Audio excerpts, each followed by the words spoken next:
بات یہ کہ رزق کمانے کے مسئلے میں بھی معتدل رہیں، کاروبار کریں، محنت کریں، منصوبہ بندی کریں، کوشش کریں،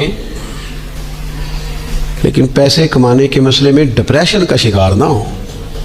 یعنی اس کو نہ جینے مرنے کا مسئلہ نہ بنائیں کہ اگر ایک مہینہ کاروبار صحیح چمکا ہے تو صحت بھی ٹھیک رہی ہے، اور اگلے مہینے اگر تھوڑے حالات خراب ہوئے ہیں تو بلڈ پریشر بھی کافی اوپر نیچے ہو گیا ہے۔ اس کو نفسیاتی مسئلہ نہ بنائیں۔ پہلے بھی کئی دفعہ کہہ چکا ہوں، پھر کہتا ہوں، 2-4-5 دوستوں سے پیار ہے تو 2-4 دفعہ انہی دنوں میں نا، سال کے بعد آ کے مجھے کچھ دن آتے ہیں نا کاروبار پہ، انہی دنوں میں آ کے انہوں نے مجھ سے کہا، دور سے آئے، کہا جناب ہم کاروباری بندے، حالات ٹھیک نہیں، کوئی دعا بتائیں۔ تو میں نے کہا جن دنوں ٹھیک ہوتے ہیں ان دنوں کیوں نہیں آتے؟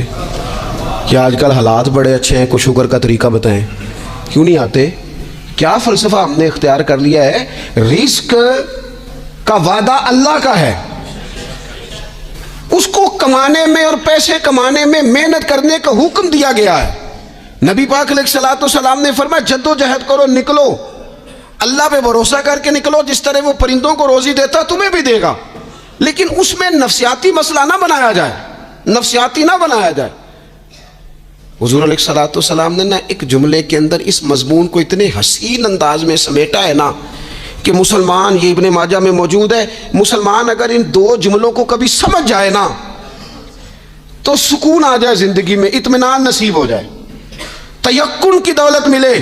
حضور فرمانے لگے رزق کمانے کے معاملے میں معتدل رہنا، کوئی بندہ اتنی دیر تک مرے گا نہیں جب تک اس کے حصے کا رزق اسے مل نہ جائے۔ اتنی دیر تک بندہ دنیا سے نہیں جائے گا، تیرا حصہ تیرے تک پہنچے گا۔ کبھی بھی بے آبرو ہو کے رزق کمانے کے چکر میں نہ پڑے، کبھی بھی ذہن پہ سوار نہ کر لیں کہ میرا کام نہیں چل رہا، کبھی بھی اس طرح کی طبیعت نہ بنائیں۔ اور میں تھوڑی دیر پہلے عرض کر رہا تھا کہ ایک بزرگ نے نا 2 کنجوس لوگوں کو پہلے بلایا، کنجوس آدمی تھے اللہ ماشاء اللہ، تو ان کے سامنے کھانا رکھا، کھانا بڑا بہترین اعلیٰ کوالٹی کا، لیکن ان سے کہا کہ جناب ہم نے نا ایک سبق لینا ہے آپ سے، تو کھانا تو آپ کو ملے گا اور آپ کی مرضی کا پکایا ہے، پر کھانے کا طریقہ ہمارا ہے۔ انہوں نے کیا کیا، یہاں سے رکھ کے نا ان کے ہاتھ باندھ دیے۔ وہ پرانے زمانے میں جو جراح ہوتے تھے، بازو ٹوٹ جاتا تھا تو باندھ دیتے نا لکڑیاں رکھ کے، تو لکڑیاں رکھ کے نا ہاتھ باندھ دیے تاکہ یہ جوڑ موڑ نہ سکے، تو یہاں سے ہاتھ باندھ دیے کہ روٹی کھاؤ۔ کنجوس بندے تھے۔ اب انہوں نے لقمہ اٹھایا، ہاتھ بندھا ہوا، یہاں سے لے جا کے جب منہ میں پھینکا، وہ کپڑے بھی سارے الجھ گئے، حال بھی خراب ہو گیا، پر کھایا انہوں نے مزہ لے کے پورا۔ وہ بڑی بری حالت ہو گئی، وہ کنجوس تھے دونوں کو دسترخوان پہ روٹی کھائی جا رہی۔ اب ان دونوں کو سمجھانے کے لیے کہا کہ اب ہم تمہیں 2 اور لوگوں سے بھی ملواتے ہیں۔ اب 2 وہ بندے بلائے جو دل کے سخی تھے، جو رزق کے معاملے میں اس کا زیادہ حریص نہیں تھے، ان کی بھوک جو تھی وہ کہیں دور تک دکھائی نہیں دے رہی تھی۔ انہوں نے کہا جناب ادھر آئیں آپ دونوں بھی، ان کے بھی ہاتھ باندھ دیے گئے، کہا آپ نے روٹی کھانی ہے، آپ نفیس لوگ ہیں، ناراض نہ ہوئیے گا، سخی بندے ہیں، پر کھانا آپ نے کھانا ہے، پر ہماری مجبوری ہے، ہم نے آپ کے ہاتھ باندھ کے روٹی دینی ہے آپ کو۔ وہ 2 بندے بھی آمنے سامنے بٹھا دیے گئے، کھانا چن دیا گیا، ہاتھ یہاں سے باندھ دیے گئے، لیکن وہ سخی تھے۔ انہوں نے کہا جناب کوئی مسئلہ نہیں، اللہ تعالیٰ توفیق دے گا۔ انہوں نے کیا کیا، وہ لقمہ لگاتے اور ایک دوسرے کے منہ میں ڈالنا شروع کر دیتے، کھانا بھی کھا لیا، کپڑے بھی بچ گئے، نفاست بھی قائم رہ گئی، اور کسی قسم کی کوئی پریشانی آئی، کام خاصا مشکل ہے کسی کے منہ میں لقمہ دینا، کام بڑا مشکل ہے، یعنی کھانا آ جائے، پک جائے، پاس پہنچ جائے، اور پھر اسے توڑ کے بنا کے اتنی محنت کر کے دے کسی کے منہ میں دینا۔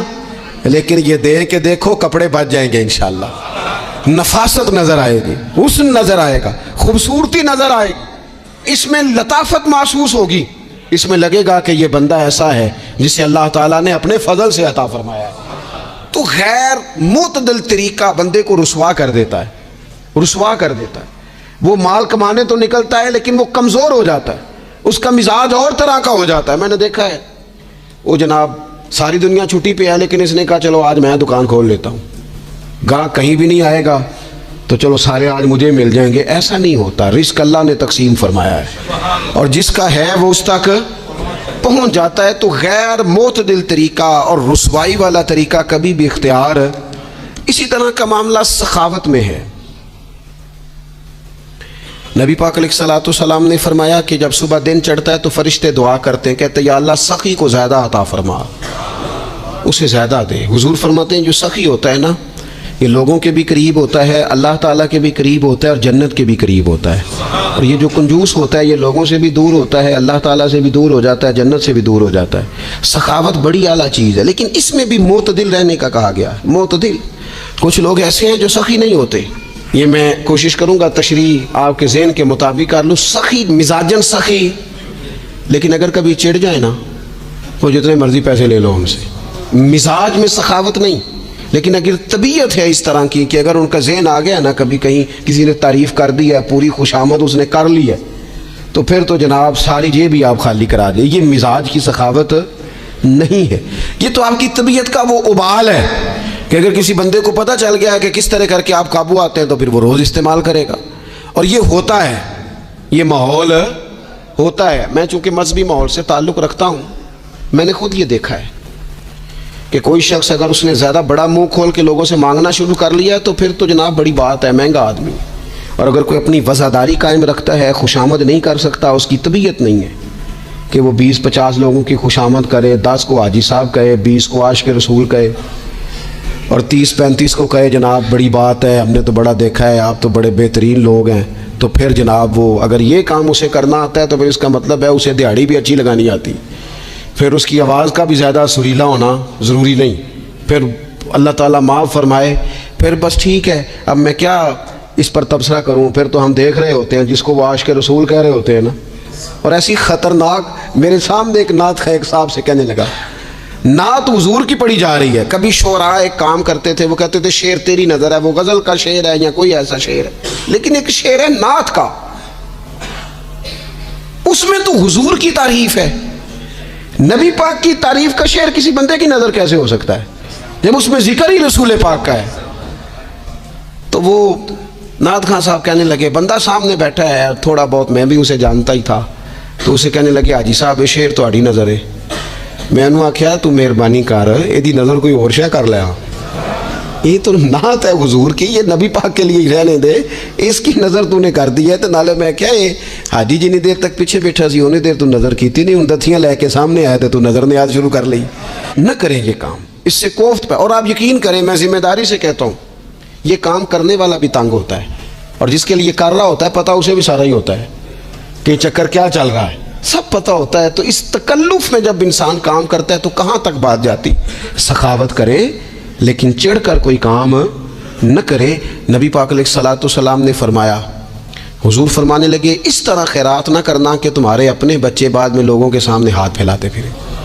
حضرت سعد بن ابی وقاص رضی اللہ تعالیٰ عنہ نے عرض کیا تھا، یا رسول اللہ صلی اللہ تعالیٰ علیہ وسلم، میں سارا مال اللہ کی راہ میں خیرات کرنا چاہتا ہوں، میری ایک ہی بیٹی ہے، میں چاہتا ہوں سارا اللہ کے راستے میں دے دوں۔ تو حضور فرمانے لگے نہیں بھائی، تو چوتھا حصہ دے، 3 حصے اپنی بچی کے لیے، بیویوں کے لیے، باقیوں کے لیے رکھ لے، لیکن تو یہ کام نہ کر۔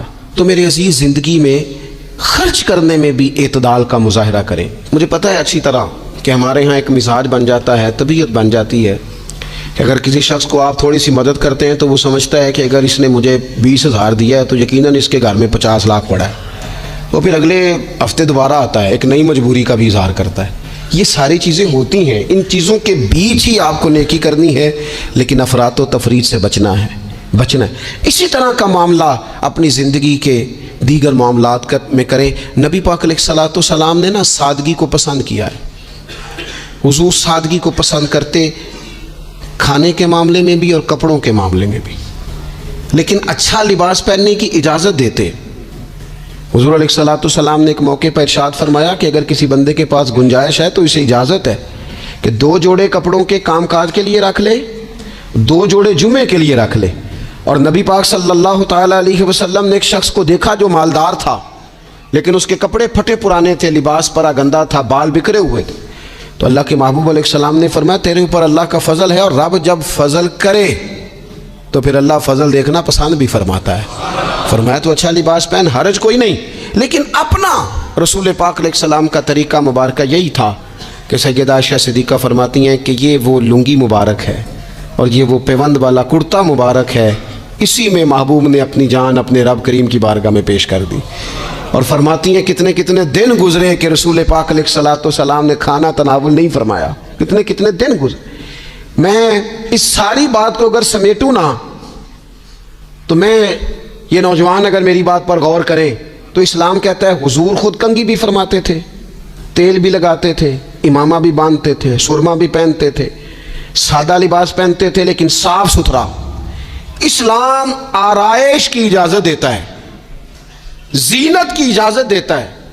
آپ کنگھا کریں، تیل لگائیں، خوشبو لگائیں، سرما لگائیں، صاف لباس پہنے، کپڑے دھلے ہوئے پہنے۔ حضور نے حکمن کہا، تاکیدن کہا کہ جمعے والے دن نہا کے مسجد میں آیا کرو۔ اسلام آرائش کی اجازت دیتا ہے، بس نمائش سے منع کرتا ہے۔ دکھاوا نہ کرو، نمائش نہ کرو۔ یہ نہ کہو کہ میں نے اتنے لاکھ کا پہننا ہے، ذرا لاکھ پتہ جائے لوگوں کو۔ یہ نہ مزاج بناؤ کہ او خو یہ تو میں نے جناب پچھلے ہفتے بھی پہنا تھا، یہ تو میں نے منگنی والے دن بھی پہنا تھا، نکاح والے، یہ نمائش ہے۔ نمائش سے اسلام منع کرتا ہے۔ اللہ کے پیارے رسول صلی اللہ تعالی علیہ وسلم نے فرمایا جس نے دنیا میں شہرت کا لباس پہنا، اس طرح کا لباس پہننا چاہا، اس طرح کے کپڑے زیب تن کرنا چاہے جس سے محسوس ہو کہ میں ایک بڑا آدمی ہوں، میں مالدار آدمی، جس نے دنیا کے اندر شہرت کا لباس پہنا، اللہ قیامت کے دن اسے ذلت کا لباس پہنائے گا۔ یہ معتدل کیوں نہیں رہا؟ اس نے کیوں حد سے تجاوز کیا؟ اس کو اس طرح نہیں کرنا چاہیے تھا۔ رسول رحمت صلی اللہ تعالی علیہ وآلہ وسلم نے ہمیں جس چیز کی اجازت دی ہے وہ کام ہم کر سکتے ہیں، اور جس سے نبی پاک علیہ الصلوۃ والسلام نے ہمیں روکا ہے اس کام سے ہم نے بچنا ہے۔